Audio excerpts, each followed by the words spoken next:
Ayan. Samahan niyo si Tita Emmy. Maglakad po tayo sa umaga. Pangtanggal po ng bad cholesterol. Ayan. Pag mataas ang yung cholesterol, lakad lang po. Lakad lang po, sabi ng doktor. Lagi po sinasabi sa akin, maglakad-lakad ka sa umaga. Para makatanggal daw po ng bad cholesterol.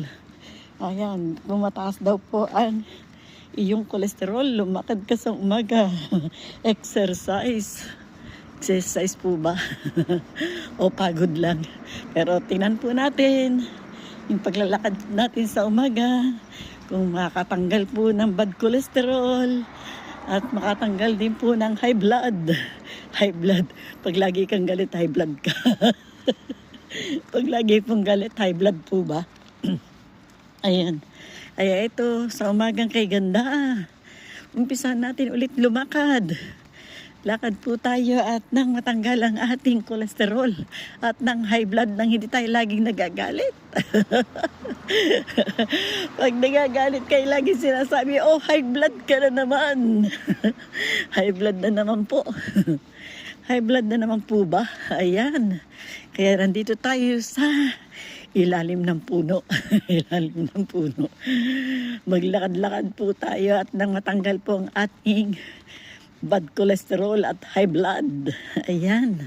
Samahan niyo po si Tita Emmy at ng ating matuklasan kung tama ba o mali. Mali ba o tama? Binaliktad lang. Tama o mali? Mali o tama? Ayan. Lakad-lakad lang. Kapong po. Medyo nakakatakot kahapon. Nakiusyoso si Tita Emmy sa dami ng tao. Meron pong nabangga ng tren. Pumailalim po yung tao sa ilalim ng tren. Ay, nakakatakot.